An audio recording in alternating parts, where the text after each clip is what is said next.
ఒక సేవకుని దగ్గర ఒక యవనస్తుడు పనిచేస్తూ ఉన్నాడు. ఈ పనిచేసే యవనస్తుడి పేరు చిన్ను. ఆ సేవకుడు భారతదేశంలో కూడా ఒక మంచి పేరును సేవను కూడా ఆయన చేస్తూ ఉన్నారు. ఈ సేవకుని దగ్గరికి వాళ్ళ స్నేహితుడు ఒక రోజున వచ్చి ఇలా అడిగారంట, నువ్వు చిన్నుకు అన్ని బాధ్యతలు అప్పగించేసావు, ఒక రోజున నీ దగ్గర ఉన్నాయి అన్నీ తీసుకుని వెళ్ళిపోతే ఏం చేస్తావు అన్నారు. పాస్వర్డ్స్ తెలుసు, బ్యాంక్ అకౌంట్స్ అవి కూడా తనే ఆపరేట్ చేశాడు. ఆయన ఒక సింగిల్ పై కూడా ఆయన చెప్తాడు అంతే, మిగిలిన అన్నీ కూడా ఈ క్రింద ఉన్న వ్యక్తి చిన్ను అన్నీ చేస్తూ ఉంటాడు అన్నమాట. ఏం చేస్తావు అన్నీ తీసుకుపోతే అని అడిగితే అప్పుడు ఆ సేవకుడు ఒక సమాధానం చెప్పాడండి. ఏమని చెప్పాడంటే, చిన్ను మహా తీసుకువెళ్తే ఏం తీసుకుని వెళ్తాడు, ఒక నెలకి సరిపడా నా దగ్గర ఉన్న డబ్బులు తీసుకువెళ్తాడేమో, కానీ నా విశ్వాసాన్ని తీసుకుని వెళ్ళలేడు కదా. ఒక నెల డబ్బులు తీసుకుని వెళ్ళొచ్చు, కానీ దేన్ని తీసుకుని వెళ్ళలేడు, నా విశ్వాసాన్ని మాత్రం తీసుకుని వెళ్ళలేదు కదా. అలా చెప్పినప్పుడు చిన్నుకు మరలా ఆ మాట చెప్తే చిన్ను కూడా నవ్వుకుంటా, ఇప్పటి వరకు నమ్మకంగానే ఉన్నాను, రాబోయే దినాల్లో కూడా నమ్మకంగానే పరిచర్య చేయాలనుకుంటున్నాను అని తిరిగి సమాధానం చెప్పాడు. నమ్మకముగా ఉండు అనే మాట పౌలు తిమోతికి వ్రాస్తా, తీతుకు వ్రాస్తా 7 సార్లు చెప్పాడు. బీ ఫెయిత్ఫుల్, నమ్మకంగా ఉండు. ఒకవేళ ఆ మాటను మనము అన్వయింపజేసుకుంటే, నీవు పిలువబడిన రక్షణ పిలుపుకి నమ్మకంగా ఉండు. పౌలు ఇలా నమ్మకంగా ఉండాలి అని తిమోతికి వ్రాస్తా ఒక అధ్యాయం అంతా కూడా దాని గురించి కేటాయించినట్లుగా మనం చూడగలుగుతాం. చూడండి, అందరం కలిసి తిమోతికి వ్రాసిన 2వ పత్రిక 3వ అధ్యాయము 1వ వచనాన్ని చదువుకుని మనం ప్రార్థన చేసుకుందాం. తిమోతికి వ్రాసిన 1వ పత్రిక 3వ అధ్యాయము 1వ వచనాన్ని చదువుకుని మనం ప్రార్థన చేసుకుందామండి అందరం కలిసి. అంచె దినములలో, కలిసి చదువుదామా? తిమోతికి వ్రాసిన 2వ పత్రిక 3వ అధ్యాయము 1వ వచనం, పేజ్ నెంబర్ 195, 195. అంచె దినములలో అపాయకరమైన కాలములు వచ్చునని తెలుసుకొనుము. ప్రార్థన చేసుకుందాం. ప్రేమగల మా పరలోకపు తండ్రి, మేము పాపంలో ఉన్నప్పుడు మొదట మమ్మల్ని ప్రేమించిన దేవుడవు నీవే అని ఆరాధన వర్తమానంలో మాతో మాట్లాడుతూ వచ్చారు. మీ బలను సమీపించడానికి కావలసిన సిద్ధపాటు నైనా, మీ పరలోకపు మాటలు, మీ వాక్యపు వెలుగు వ్యక్తిగతంగాను సంఘముగాను మీ వాక్యపు వెలుగు మా హృదయాల మీద కృమ్మరించబడడానికి మాకు సహాయం చేయమని క్రీస్తు ప్రభువారి మిక్కిలి శ్రేష్టమైన నామంలో అడిగి వేడుకొని ప్రార్థన చేసుకుంటూ ఉన్నాము మా తండ్రి, ఆమేన్. పౌలు తిమోతికి వ్రాస్తా నమ్మకముగా ఉండు అనే దాన్ని 1వ పత్రిక, 2వ పత్రిక, లేకపోతే తీతుకు వ్యక్తిగతంగా వ్రాసిన పత్రికల్లో మనం చూస్తూ ఉంటాం. ఈ అధ్యాయంలో ప్రత్యేకంగా నమ్మకంగా ఉండడానికి పౌలు 3 విషయాలను పౌలు ఇక్కడ తిమోతికి వ్రాసినట్లుగా మనం చూడొచ్చు. 3 విషయాలను పౌలు రాశాడు. ఆ 3 విషయాలను ఈ ఉదయకాల సమయంలో మనం చూడబోతాం. ఎందుకు పౌలు అంచె దినాలు అని ఈ అధ్యాయంలో రాయబడింది? అపాయకరమైన కాలములు అని ఎందుకు రాయబడింది? ఎందుకు రాయబడింది అంటే, అంచె దినాలలో విశ్వాసుల యొక్క స్థితి మారిపోతుందేమో, విశ్వాసుల యొక్క ప్రాధాన్యతలు మారిపోతాయేమో. పౌలు ఈ పత్రికలో అలా మారిపోవడానికి సంబంధించి 3 మాటలు ఉపయోగించారండి. చూడండి, ఒక్కొక్కటి మనం చూడడానికి ప్రయత్నం చేద్దాం. 3వ అధ్యాయము 5వ వచనం. 3వ అధ్యాయము 5వ వచనం చదువుదామా? మొదట వ్రాయబడిన మాటను చదువుదాం. 5వ వచనంలో పైకి భక్తి గల వారి వలె ఉండి, అంటే అంచె దినాలలో ఎలా ఉండే అవకాశం ఉంది? ఎలా ఉండే అవకాశం ఉంది? పైకి భక్తి గల వారి వలె ఉండే అవకాశం ఉంది. మేబీ ప్రైజ్ లార్డ్ చెప్పొచ్చు, చర్చ్ అటెండెన్స్ కూడా ఉండొచ్చు, ఒకవేళ కొన్ని యాక్టివిటీస్లో మంచిగా కూడా పాలు పొందే మనస్సును కూడా కలిగి ఉండొచ్చు. ఇక్కడ వ్రాయబడిన మాట పైకి భక్తి గల వారి వలె ఉండే పరిస్థితుల్లోనికి వెళ్ళిపోయే అవకాశాలు ఉంటాయి. బైబిల్లో ఇటువంటి వ్యక్తులు మనకి 2 కనిపిస్తారు. ఒకటి దేమ గురించి వ్రాయబడిన మాట, దేమ లోకాన్ని స్నేహించి వెళ్ళిపోయి, అప్పుడు దాకా పౌలుతో ఉన్నాడు, పౌలుతో నడిచాడు, కానీ ఒకానొక సమయం వచ్చినప్పుడు వేరైపోయినట్లుగా మనం చూస్తాం. రెండవది యోధాను కూడా మనం చూడొచ్చు. 12 మంది శిష్యుల్లోనే ఉన్నాడు. యేసుప్రభువారిని ముద్దు కూడా ఆయన పెట్టుకున్నాడు.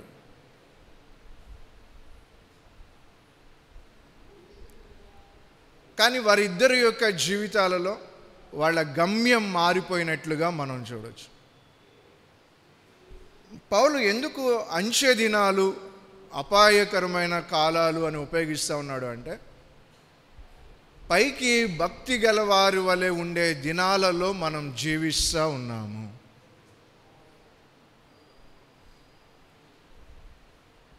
రెండవది పౌలు ఉపయోగించిన మాట చూడండి, అందరం కలిసి. తిమోతికి వ్రాసిన 2వ పత్రిక 2వ అధ్యాయము 4వ వచనంలో చివరి భాగం. 2వ అధ్యాయము 4వ వచనంలో చివరి భాగం ఏం రాయబడిందో చూడండి. ఈ జీవన వ్యాపారములో చిక్కుకొనడు. రెండవది, ఈ లోక సంబంధమైన వాటిలో చిక్కుబడిపోతూ ఉంటాము.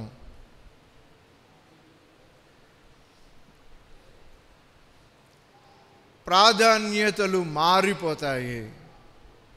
అక్కడ వ్రాయబడిన మాట చూసారా? చిక్కుబడిపోవడం. ఒక యవనస్తురాలు మిషన్ నేర్చుకోవడానికి వెళ్ళింది. టీచర్ చెప్పిందంట, ఏమని చెప్పింది అంటే, నేర్పించే వ్యక్తి, చిక్కుబడితే నన్ను వెంటనే పిలువు అన్నాడు. చిక్కుబడింది అంట. ఆ అమ్మాయి అనుకుంది, నేను తీసేస్తానులే అనుకుని మరలా కొంచెం స్టిచ్ చేసేసరికి, కుట్టేసరికి ఇంకొంచెం చిక్కుబడిందంట.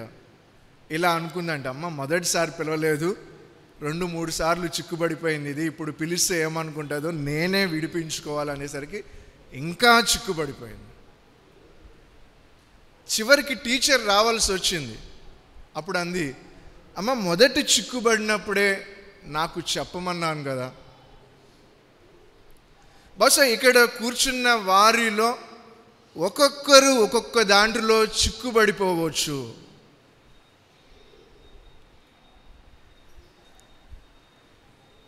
మన ప్రాధాన్యతలు ఒక్కొక్కరి జీవితంలో ఒక్కొక్క విధంగా మారిపోవచ్చు. అంటే దేవుని కంటే అధికంగా వేరే ప్రాధాన్యతలు మన జీవితంలో వచ్చేస్తూ ఉంటాయి. అవి మనల్ని చిక్కుపరుస్తాయి.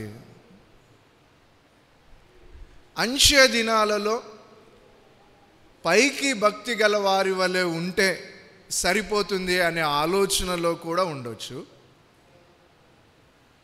ఇలా చిక్కుబడిపోయే పరిస్థితులు కూడా స్థానాన్ని ఇచ్చిన వారముగా కూడా మనము ఉండొచ్చు.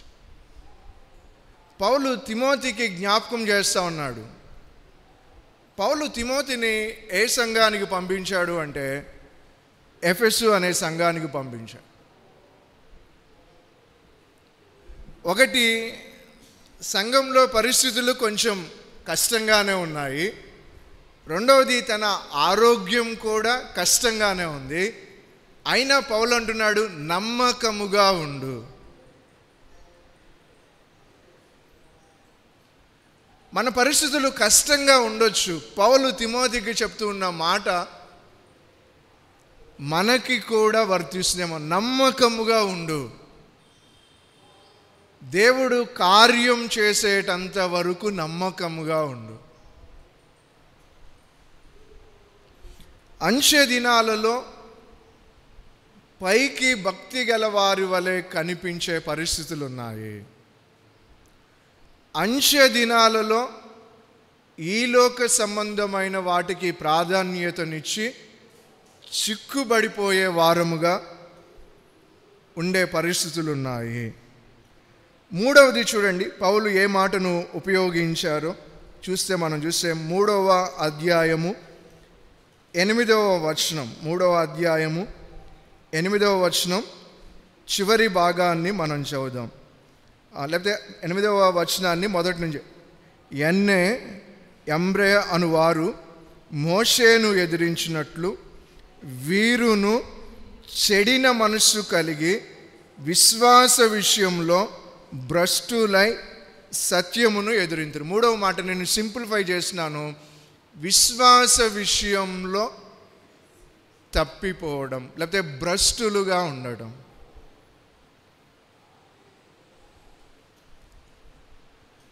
అందుకే బహుశా ఈ అధ్యాయము ప్రారంభించబడేటప్పుడు రాయబడిన మాటను మీరు చూసారా? అంత్య దినాలు, లాస్ట్ డేస్, మీ విశ్వాసానికి పరీక్ష కలుగు చేసే దినాలు.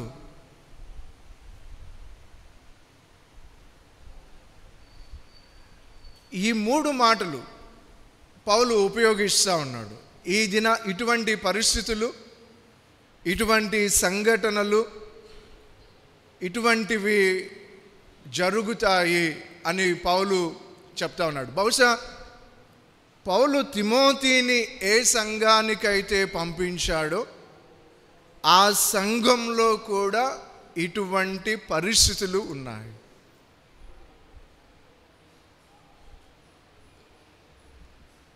మరి ఇటువంటి దినాలలో ఎలా నమ్మకంగా ఉండాలి? ఏమి మనకి సహాయం చేస్తాయి?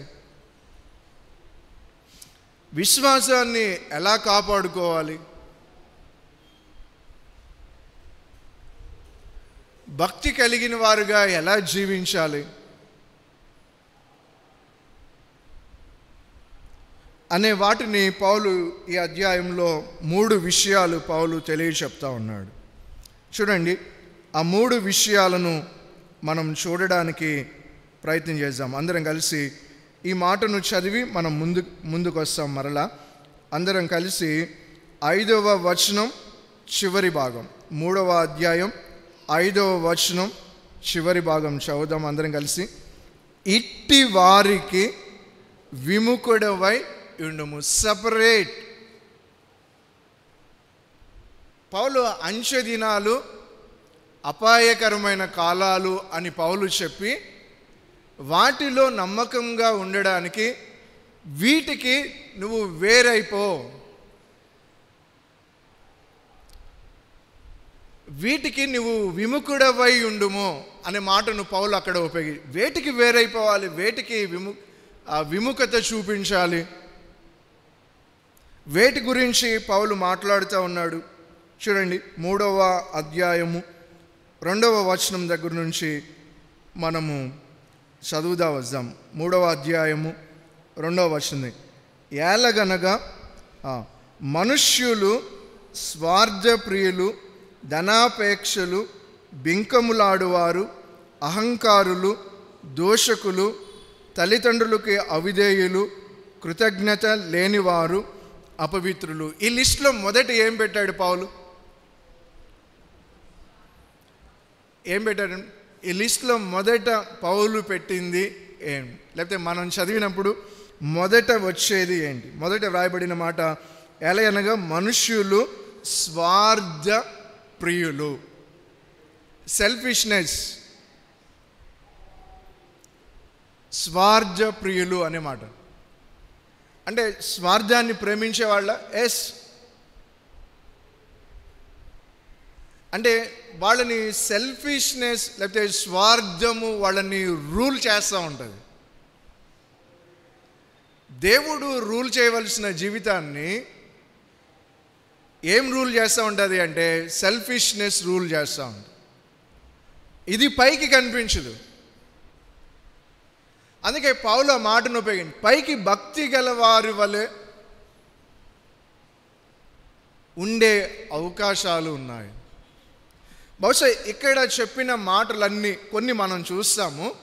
వాటిని మనము జాబితా కింద డివైడ్ చేస్తే కేటగిరీస్ కింద పెట్టుకుంటే 3 పెట్టుకోవచ్చు. ఒకటి ఏమో తమను తాము ప్రేమించుకునేవాళ్ళు, లేకపోతే వాళ్ళు ఈ లోక సంబంధమైన వాటిని ప్రేమించేవారు అనేది ఒకటి పెట్టుకుంటే, రెండవది లోబడిన వాళ్ళు, మూడవది కృతజ్ఞత లేని వాళ్ళు.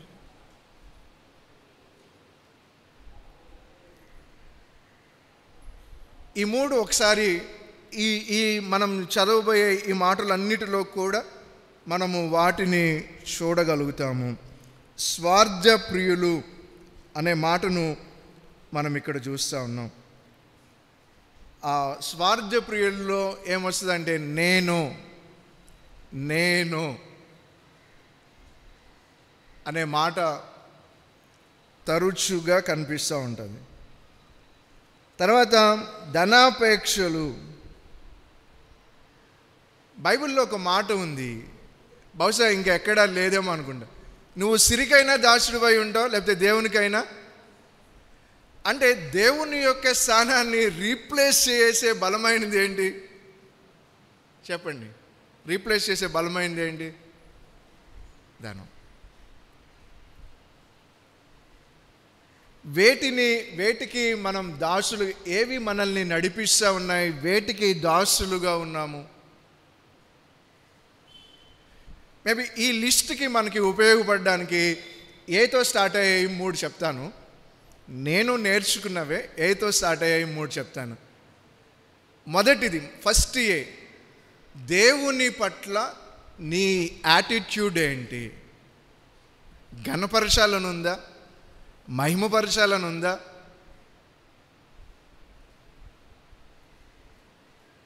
నీ యాటిట్యూడ్ ఏంటి దేవుని పట్ల? రెండవది, నీ యాక్షన్స్ ఏంటి? దేవుడు ఇష్టపడే విధంగా క్రియలు ఉన్నాయా?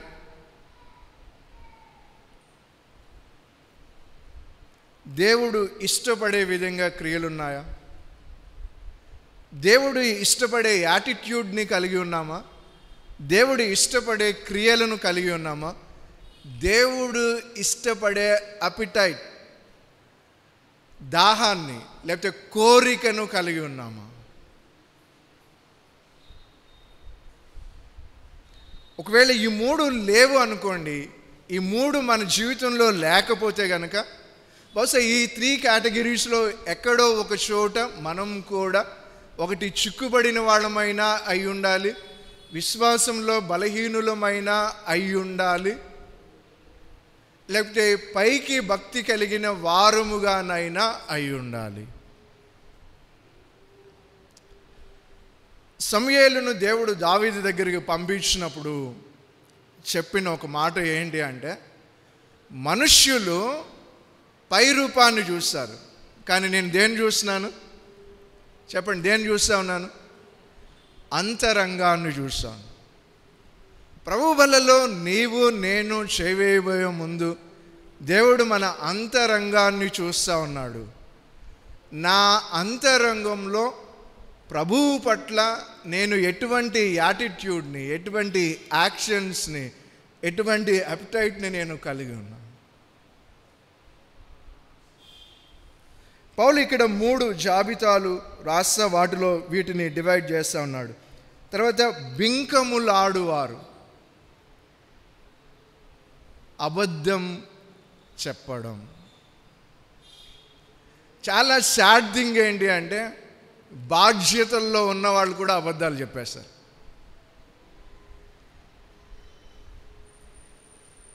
Sad thing. దేనికి చోటు ఇస్తూ ఉన్నాం మనం? ఏమండి, అబద్ధానికి జనకుడు ఎవరు చెప్పాలి? అబద్ధానికి జనకుడు ఎవరు? అపవాది. అంచె దినాలు, అపాయకరమైన కాలాలు, విశ్వాసంలో బలహీనమయ్యే పరిస్థితులు, చిక్కుబడిపోయే పరిస్థితులు, భక్తి కలిగిన వారి వలె ఉంటే చాలు అనే పరిస్థితులు పైకి. ఇక్కడ పౌలు ఈ లిస్టుని రాస్తూ ఉన్నాడు.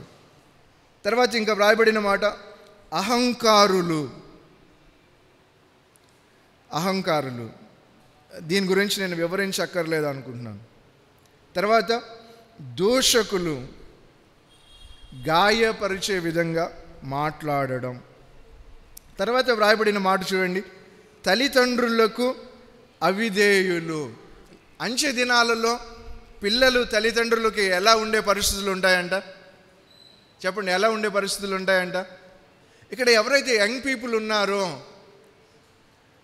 మీ గురించి కూడా వ్రాయబడింది, తల్లిదండ్రులకు అవిధేయులు. ఈ మాట ఖచ్చితంగా యంగ్ పీపుల్కి అప్లై అయ్యే మాట.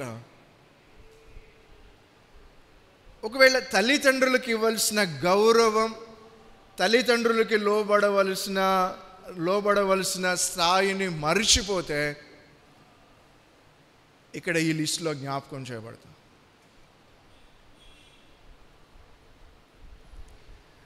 వాళ్ళ యొక్క కష్టాన్ని కూడా పిల్లలు మర్చిపోయే దినాలు, వాళ్ళ యొక్క ప్రేమను, వాళ్ళు భరించిన వాటిని కూడా పిల్లలు మర్చిపోయే దినాలు. ఇక్కడ రాయబడి మాట తల్లిదండ్రులకి అవిధేయులు. తర్వాత ఏమని రాయబడిందండి? కృతజ్ఞత. ఇవన్నీ కూడా ఫ్యామిలీ గురించి చెప్పబడింది. ఈ 3 మాటలు, అవిధేయులు, కృతజ్ఞత లేనివారు, అపవిత్రులు అనేది కూడా కుటుంబాన్ని గురించి చెప్పబడుతూ ఉన్న కాంటెక్స్ట్ ఇది.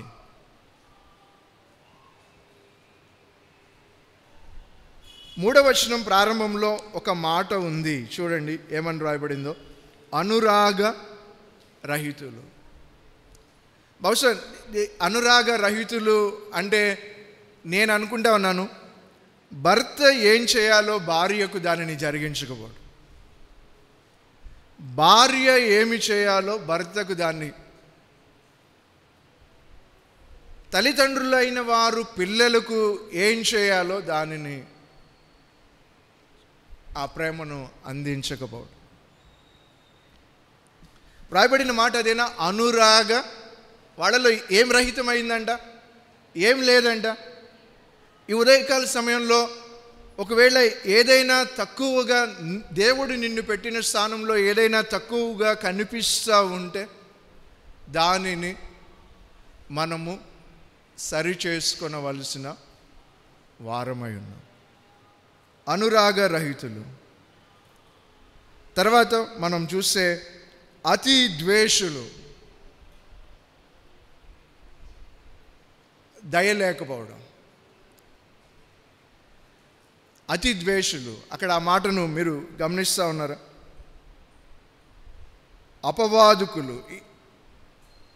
అపవాదులు వేయడం, అజితేంద్రియులు అంటే సెల్ఫ్ కంట్రోల్ లేని వాళ్ళు. సెల్ఫ్ కంట్రోల్ లేని వాళ్ళు. ఎందుకు వస్తాయి ఇవి అంటే, యేసుప్రభువారు ఒక యవనస్తుడు తన దగ్గరికి వచ్చినప్పుడు ఒక మాట చెప్పారు. నేను నిత్య జీవానికి పాత్రుడిని కావాలి, ఏం చేయాలి అని అడిగినప్పుడు, నువ్వు నీ దేవుణ్ణి ప్రేమించు, నీవు నీ పొరుగు వారిని ప్రేమించు. లేకపోతే అక్కడ చూసే ప్రాధాన్యతలు చెప్పినట్లు చూడండి. చాలాసార్లు దేవుణ్ణి ఆరాధించాలి, మనుషుల్ని ప్రేమించాలి, వస్తువుల్ని ఉపయోగించుకోవాలి. ఆరాధించే స్థానంలో మిగిలిన రెండు పెట్టామనుకోండి, సమస్య వచ్చేస్తుంది, ఇవన్నీ వచ్చేస్తుంది. ఆరాధన ఎవరికి చెప్పండి? ఆరాధన ఎవరికి? దేవునికే. ఆ స్థానాన్ని మారిస్తే సమస్య వస్తుంది.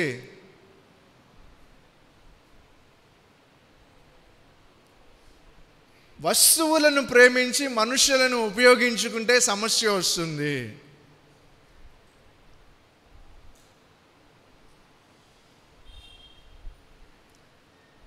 సో ఎలా ఉన్నాము అని మనం చూసుకోవడానికి పౌలు ఇక్కడ చెప్తా ఉన్నాడు. కొన్ని వాటికి నువ్వు విముఖుడవైపోవు. ఇట్టి వారికి, వీటినే ప్రేమిస్తా వీటి వెంబడి జీవిస్తున్న వారికి, లేకపోతే ఇట్టి వాటికి నువ్వు విముఖుడవై ఉండుము అని పౌలు ఇక్కడ రాస్తూ ఉన్న సందర్భాన్ని మనం చూస్తూ ఉన్నాం.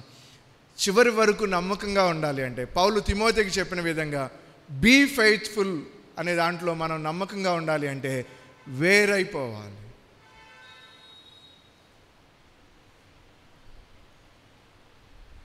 ఒకవేళ వేరయ్యేది మన జీవితంలో జరగట్లేదు అంటే, లేకపోతే వాటిని మనము స్థానం ఇచ్చి కలుపుకుంటా వెళుతున్నాము అంటే, పడిపోవడానికి, జారిపోవడానికి, చల్లారిపోవడానికి అవకాశం ఉంది. నమ్మకంగా ఉండవలసిన వ్యక్తి వేరైపోతాడు. 5వ వచనంలోనికి వద్దాం. అందరం కలిసి 3వ అధ్యాయము 5వ వచనంలోనికి వద్దాం. పైకి భక్తి గల వారి వలె ఉండి దాని శక్తిని ఆశ్రయించని వారునై ఉందురు. దీని అర్థం ఏంటి అంటే, పైకి భక్తి కలిగిన వారముగా ఉండి శక్తి లేకపోవడం అంటే దీని అర్థం ఏంటి అంటే, అంతరంగంలో మార్పు చెందట్లేదు. మార్పు ఎక్కడ జరగాలి చెప్పండి? ఎక్కడ జరగాలి? రోమీయులకు రాసిన పత్రికలో పౌలు అంటాడు కదా, మీ మనస్సు మారి రూపాంతరపరచబడినట్లుగా, రూపాంతరము చెందునట్లుగా. రూపాంతరం చెందాలి అంటే అంతరంగంలో మార్పు జరగాలి.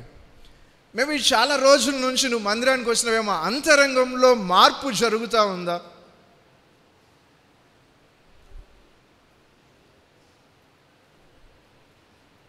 సో మనము ఒక మొక్కను తీసుకున్నప్పుడు దాని వేరు ఎంత ప్రాధాన్యతను ఇస్తామో, నీ అంతరంగం కూడా ప్రాధాన్యమైనది. చాలాసార్లు మేము యూత్ మీటింగ్ పెట్టుకున్నప్పుడు చాలామంది ఇలా జుట్టు పెంచుకుని వస్తూ ఉంటారు. కొంతమంది అంటారు, అంత జుట్టు పెంచుకోవచ్చు, అసలు అతను ఎందుకు రానిచ్చారో అంటారు. ఎందుకు రానిచ్చారో అంటారు. మనకి మార్పు బాహ్య రూపంలో కాదు, మార్పు కావాల్సింది ఎక్కడ? అంతరంగంలో మార్పు వస్తే వాడు బాహ్యంగా కూడా సరి చేసుకుంటాడు. మనం చాలాసార్లు పైకి సరి చేయడానికి ఇష్టపడతా ఉన్నాం అంతే.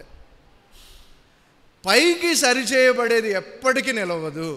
నీ భయాన్ని బట్టే నీ ముందు నిలబడుతుంది అంతే. ప్రభువు భయం హృదయంలో ఉండాలి. అది రూపాంతరపరచబడేటట్లు చేస్తుంది, మారేటట్లు చేస్తుంది. రెండవది, వీళ్ళ యొక్క జీవితంలో పరిశుద్ధాత్మ దేవుని యొక్క అధికారం క్రింద, లేకపోతే నడిపింపు క్రింద ఉండకపోవడం. మన ఈ కాన్వికేషన్ జరిగినప్పుడు ఒక చెల్లి ఒక క్వశ్చన్ రాసింది. క్వశ్చన్ రాసినప్పుడు ఎడ్వర్డ్ అన్న దానికి తిరిగి ఆన్సర్ చెప్పారు. ఆన్సర్ చెప్పిన తర్వాత ఎక్కడో ఒక సందర్భంలో మాట్లాడే అవకాశం వస్తే నీకు జవాబు దొరికిందా అని అడిగాను. అంటే ఆ చెల్లి అంతా విన్న తర్వాత అన్న ఇంకొంచెం ఇలా చెప్పుంటే బాగుండేదేమో అనిపించింది. నాకేమనిపించిందంటే అన్న వాక్యంలో నుంచి ఏదైతే చెప్పాడో దాని క్రిందకు రావడానికి తను ఇష్టం.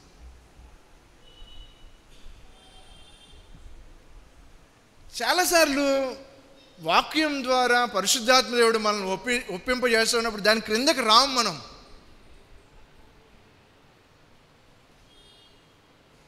పైకి భక్తి కలిగిన వారి వలె ఉండి దాని శక్తిని ఆశ్రయించని వారినై ఉందురు, ఇటు వారికి విముఖుడవై. మొదటి మాట మనం చూసింది విముఖత, లేకపోతే సపరేట్, విముఖుడవై ఉండుము మొదటి మాట. రెండవ మాట, ఒకటేమో నమ్మకంగా ఉండాలి అంటే నువ్వు వేరైపోవాలి, ఇటు వాటికి వేరైపోవాలి. రెండవది పౌలు ఏం చెప్తా ఉన్నాడు ఈ అధ్యాయంలో, 3వ అధ్యాయంలో చూడండి. అందరం కలిసి మనం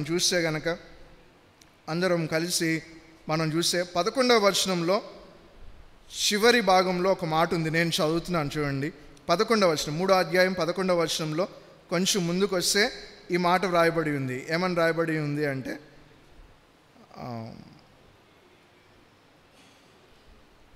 తెలుసుకొనిన వాడవై నన్ను వెంబడించితివి. ఆ మాట వెంబడించితివి. రెండవ మాట వెంబడించడం. ఏం వెంబడించాలి? పౌలు దేనిని వెంబడించమని చెప్తా ఉన్నాడు? చూడండి, ఇక్కడ వ్రాయబడిన దానిని మనం చూద్దాం. 3వ అధ్యాయము అందరం కలిసి 10వ వచనం దగ్గరికి వద్దాం. 3వ అధ్యాయము 10వ వచనం ఏమని రాయబడింది? అయితే నీవు నా బోధను నా ప్రవర్తనను, జాగ్రత్తగా గమనించండి, నీవు నా బోధను నా ప్రవర్తనను. ఇంగ్లీష్లో preaching and practical life. Timothy వెంబడించు, నేను ఎలా దేవుణ్ణి వెంబడిస్తున్నానో చూడు ఒకసారి. నా ప్రీచింగ్ ఎలా ఉంది, నా ప్రాక్టికల్ లైఫ్ ఎలా ఉంది.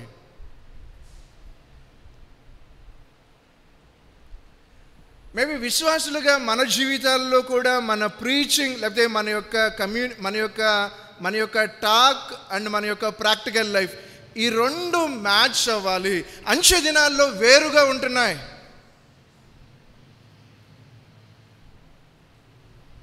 అనుభవ జ్ఞానం లేకపోవడం అంటే ఏంటి అంటే విన్నదాన్ని చేయకపోవడం. ఈ రెండు మ్యాచ్ అవ్వాలి. అంచె దినాలలో పౌలు చెప్తా, అపాయకరమైన దినాల్లో ఈ రెండు మ్యాచ్ కాకపోతే నీ హృదయం నొచ్చుకోవాలి. ఎందుకంటే పరిశుద్ధాత్మ దేవుడు దాన్ని తెలియజేస్తాడు కాబట్టి నొచ్చుకోవాలి. అది మ్యాచ్ అవ్వట్లేదు. కొన్నిసార్లు లోపల లేదనుకోండి, మాట్లాడడానికి మాటలు కూడా రావు. లోపల లేకపోయినా మాట్లాడేస్తున్నామంటే డేంజరస్.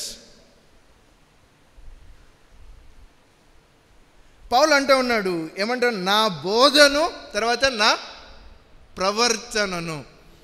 బోధ లేకపోతే మాటలు, ప్రవర్తన, అది ఒక శక్తివంతమైన సాక్ష్యాన్ని నిలబెడుతుంది. ఈ రెండు ఒకటిగా ఉండాలి అని పౌలు చెప్తా ఉన్నాడు.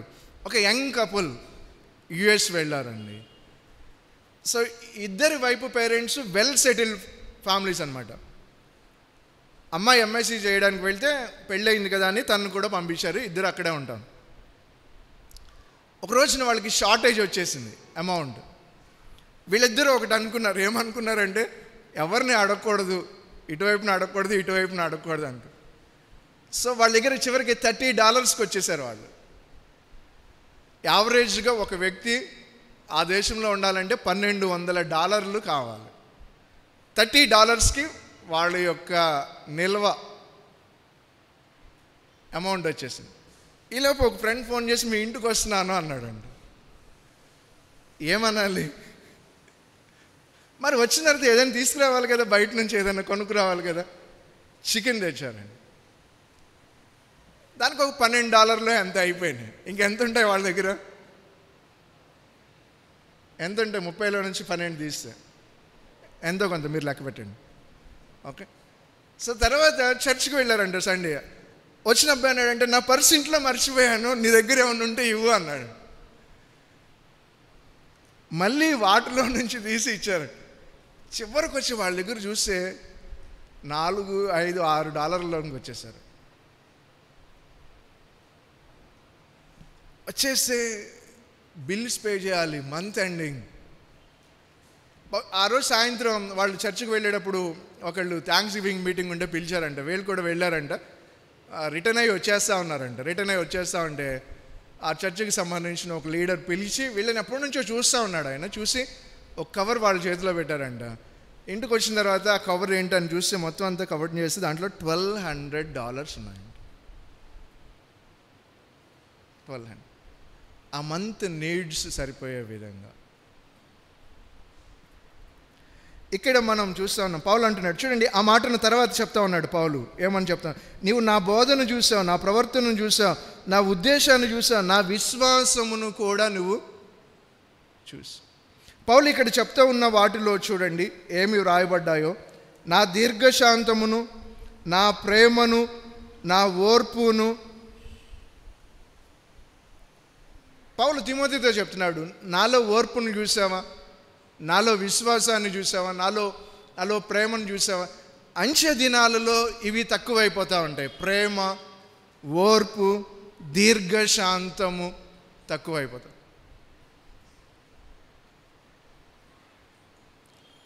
వెంబడించాలి. వేటిని వెంబడించాలి అంటే పౌలు ఇక్కడ చెప్తున్న వాటిని వెంబడించాలి.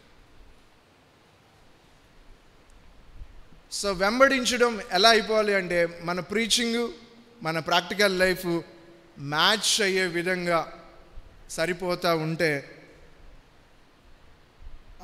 అది మనల్ని ముందుకు నడిపిస్తూ ఉంటుంది. అది మనల్ని ముందుకు నడిపిస్తూ ఉంటుంది. మొదటి మాట మనం చూసింది వేరైపోవాలి. రెండవ మాట మనం చూసింది ఏం చేయాలి? వెంబడించాలి. దీనికి మనం సహాయకరంగా ఒక మాటను చూద్దాం. కొరింథీయులకు రాసిన రెండవ పత్రిక చివరి అధ్యాయం 13వ అధ్యాయము 5వ వచనాన్ని చదువుకుందాం. 5వ వచనాన్ని అందరం కలిసి చదువుకుందాం. 13వ అధ్యాయము 5వ వచనం ఏమని రాయబడింది ఇక్కడ?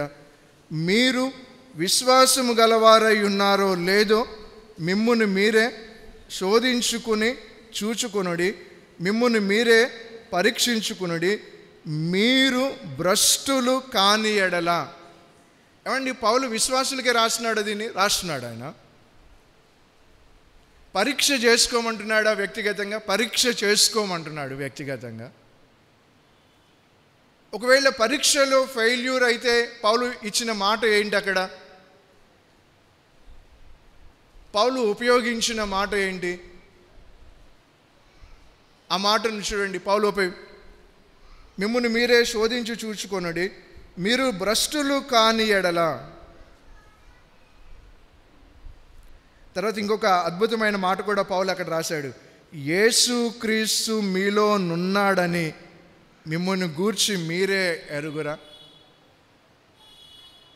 రెండు అనుభవాలు. ఒకటి క్రీస్తును కలిగి ఉన్న అనుభవం, రెండవది వేరైపోయిన అనుభవం. అంచె దినాలలో వేరైపోవలసిన వాటికి వేరైపోవాలి, వెంబడించవలసిన వాటిని వెంబడించాలి పౌలు చెప్తా ఉన్నాడు. మూడవది పౌలు ఈ అధ్యాయంలో చెప్తుంది. దీన్ని మనం చూసుకుని మనం ముగింపులోనికి వద్దాం. అందరం కలిసి తిమోతికి వ్రాసిన రెండవ పత్రిక 3వ అధ్యాయం 15వ వచనం చివరి భాగంలో ఒక మాట ఉంది. చూడండి, 15వ వచనం చివరి భాగంలో ఉన్న ఒక మాట ఏంటో చూడండి. నిలకడగా ఉండుము. మూడవది నిలకడగా ఉండము. దేని యందు నిలకడగా ఉండమంటున్నాడు పౌలు? దేంట్లో నిలకడగా ఉండమంటున్నాడు పౌలు? దేంట్లో నిలకడగా ఉండమంటున్నాడు అంటే మనము చదివితే కనుక ఇక్కడ వ్రాయబడిన మాటను చూడండి. అందరం కలిసి 15వ వచనంలో ఉంది. ఏమని 14, 15 కలుస్తున్నాయి. అందరం కలిసి చదువుదాం. క్రీస్తు యేసునందు ఉంచవలసిన విశ్వాసము ద్వారా రక్షణార్థమైన జ్ఞానము నీలో కలిగించుటకు శక్తిగల పరిశుద్ధ లేఖనములను బాల్యము నుండి నీ వెరుగుదవు గనుక. దేంట్లో నిలకడగా ఉండాలి అంటే వాక్యంలో నిలకడగా ఉండాలి. వాక్యానికి ఇక్కడ ఇవ్వబడిన పేరు ఏంటి అంటే పరిశుద్ధ లేఖనాలు. పరిశుద్ధ లేఖనాలను జరుగుతున్నప్పుడు ఏమవుతుందంటే అంతరంగం పరిశుద్ధపరచబడుతుంది.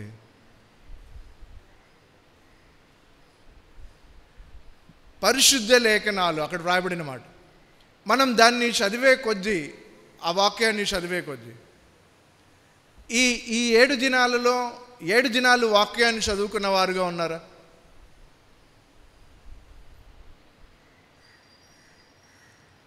పరిశుద్ధ లేఖనాలను చదివిన వారముగా ఉన్నామా? అక్కడ తిమోతితో పౌలు చెప్తా ఉన్నాడు, నిలకడగా ఉండు. దేంట్లో అంటే వాక్యాన్ని చదవడంలో, లేకపోతే నేర్చుకోవడంలో నిలకడగా. వాక్యము పరిశుద్ధమైనది అనేది చూస్తున్నాం. హోలీ స్క్రిప్చర్స్ అనే మాటను మనం చూస్తాం. ఏం చేస్తుంది వాక్యం? ఏం చేస్తూ ఉందో చూడండి. ఇక్కడ 3 విషయాలు వ్రాయబడ్డాయి. వాక్యం ఏం చేస్తుందో 3 విషయాలు వ్రాయబడ్డాయి. 14-15 వచనాల్లో ఉంది, రక్షణార్థమైన జ్ఞానము నీకు కలిగించుటకు. ఏ జ్ఞానం కలిగిస్తుందంట? ఏ జ్ఞానం? మనం వాక్యాన్ని చదువుతూ ఉన్నప్పుడు రక్షణార్థం ఎలా నడుచుకోవాలి, ఎక్కడ నడుచుకోకూడదు, ఎటువైపు వెళ్ళాలి, ఏం మాట్లాడాలి, ఎక్కడ ఆగిపోవాలి, మనకి అర్థం. వాక్యాన్ని చదువుతున్నప్పుడు అంతరంగం పరిశుద్ధపరచబడుతుంది. నాట్ ఓన్లీ దట్, మనకి ఏం కలుగుతుందంట? రక్షణార్థమైన జ్ఞానం.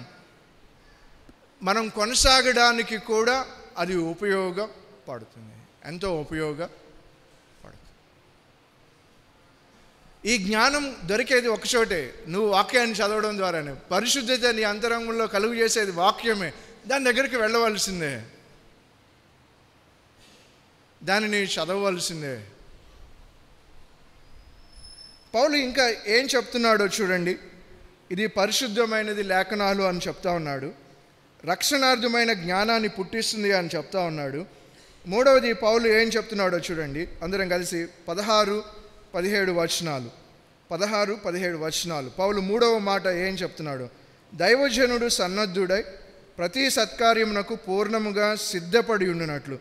సన్నద్ధుడు, సిద్ధపడి ఉండడం, 2 మాటలు ఉపయోగించబడ్డాయి. సన్నద్ధుడు, సిద్ధపడి ఉండడం. మనకి పాకిస్తాన్తో వార్ ఆగిపోయినప్పుడు అమిత్ షా తర్వాత ఈ ఆర్మీ జనరల్ ఆయన ఒక స్టేట్మెంట్ ఇచ్చాడు, యుద్ధం ఆగిపోయింది కానీ మేము సన్నద్ధతతోనే ఉన్నాము అంటాడు ఆయన. అంటే ఏది జరిగినా ఏం చేయడానికి ఎలా ఉన్నాం? మేము రెడీగానే ఉన్నాం. యుద్ధం ఆగింది కానీ మేము ఎలా ఉన్నాము? ఫుల్ ప్రిపేర్డ్, సిద్ధంగానే మేము ఉన్నాం. ఇక్కడ సన్నద్ధత, సిద్ధత అంటే ఏంటో తెలుసా? దేవుడు అంగీకరించబడే స్థితిని కలిగి ఉన్నాడు. దేవుడు అంగీకరించే అంతరంగాన్ని కలిగి ఉన్నాడు. ఆ దేవుడు అంగీకరించే సన్నద్ధత ఉందా? దేవుడు అంగీకరించిన సిద్ధపాటు ఉందా? మనం ఒక ఉపమానంలో చూస్తాం కదా, బుద్ధి కలిగిన కన్యలు, బుద్ధి లేని. ఏం లేదు వాళ్ళల్లో, ఒక వర్గంలో ఏం లేదు, సిద్ధపాటు లేదు.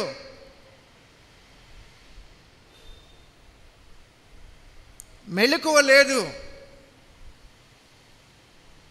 కాబట్టి మన జీవితంలో కూడా దేవుడు అంగీకరించే హృదయం కలిగి, దేవుడు నా ప్రార్థన వినే అంతరంగాన్ని కలిగి ఉన్నాను. ఒకసారి మనల్ని మనం పరీక్ష చేసుకోవాలి.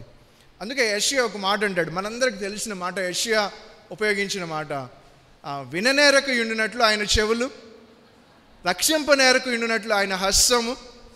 ఏంటి సమస్య? ఏంటి? సిద్ధపాటు లేదు అక్కడ, ఆటంకంగా ఉన్నాయి.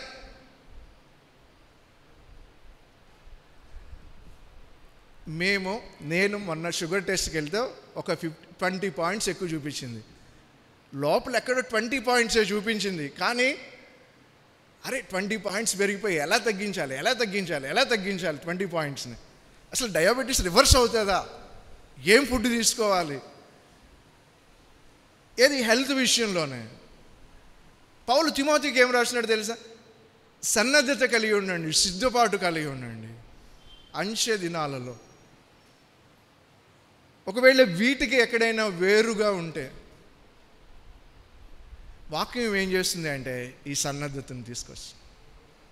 వాక్యం ఏం చేస్తుంది అంటే అలా సిద్ధపడడానికి సహాయం చేస్తుంది. పరిశుద్ధతను కలుగు చేస్తుంది, జ్ఞానాన్ని కలుగు చేస్తుంది, సిద్ధపాటుని కలుగు చేస్తుంది వాక్యం మన యొక్క జీవితాల్లో. పౌలు ఇంకొక మాటను కూడా అక్కడ ఉపయోగించాడు. చూడండి, అందరం కలిసి మనం చదవడానికి ప్రయత్నం చేద్దాం. 16-17 వచనాలను మనం చదివితే గనక ఏమని వ్రాయబడింది? సిద్ధపడి ఉండినట్లు దైవావేశము కలిగిన ప్రతి లేఖనము ఉపదేశించుటకు, ఖండించుటకు, తప్పుదిద్దుటకు, నీతి యందు శిక్ష చేయుటకును.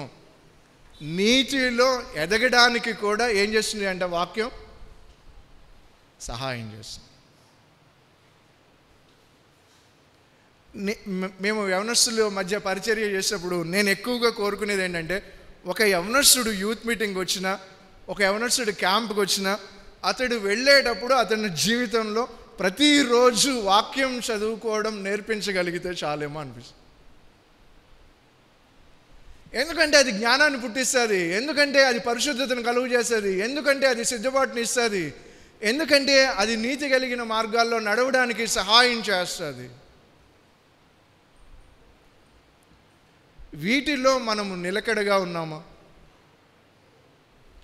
పౌలు తిమోతికి వ్రాస్తా ఈ దినాలలో ఎలా ఉండాలి, ఎలా సిద్ధపాటు కలిగి ఉండాలి అనే దానికి పౌలు 3 విషయాలు చెప్తున్నాడు. మొదటిది వేరైపో, రెండవది వెంబడించు, మూడవది నిలకడగా ఉండు. ఉదయమే లేవగానే వాక్యాన్ని చదువుకోవాలి, దేవుని స్వరాన్ని వినాలి. లేకపోతే సైకలాజికల్గా ఒకటి అయిపోవాలి, వాక్యం చదవకపోతే నిద్ర పట్టకూడదు అనేలాగా అయిపోవాలేమో అనిపిస్తుంది. ఎందుకంటే నీ జ్ఞానం అక్కడి నుంచే వస్తుంది, నీకు మార్పు అక్కడి నుంచే కలుగుతుంది. పౌలు ఈ విషయాలను ఇక్కడ తిమోతికి వ్రాస్తూ ఉన్నట్లుగా చూస్తూ ఉన్నాం. తిమోతికి వ్యక్తిగతంగా అనారోగ్యం ఉంది, తిమోతికి సమస్యలు ఉన్నాయి. పౌలు అంటున్నాడు నమ్మకంగా ఉండు. ఒకవేళ మన విశ్వాస ప్రయాణంలో కూడా ఈ నమ్మకంగా ఉండడానికి, కొనసాగించబడడానికి ఈ 3 విషయాలు నీ జీవితంలో, నా జీవితంలో, మనందరి జీవితంలో కూడా సహాయపడతాయి. వేరైపోతున్నామా లేదా? వెంబడిస్తున్నామా లేదా? నిలకడగా ఉంటున్నామా లేదా? వాక్యాన్ని చదువుకోవడంలో, నేర్చుకోవడంలో, వెంబడించడంలో నిలకడగా ఉంటున్నామా లేదా? మనల్ని మనం పరీక్ష చేసుకుందాం. దయచేసి తలలు వంచండి, కళ్ళు మూసుకుందాం. ప్రభు వలను సమీపించడానికి మనం ముందుకు కొనసాగుతాం.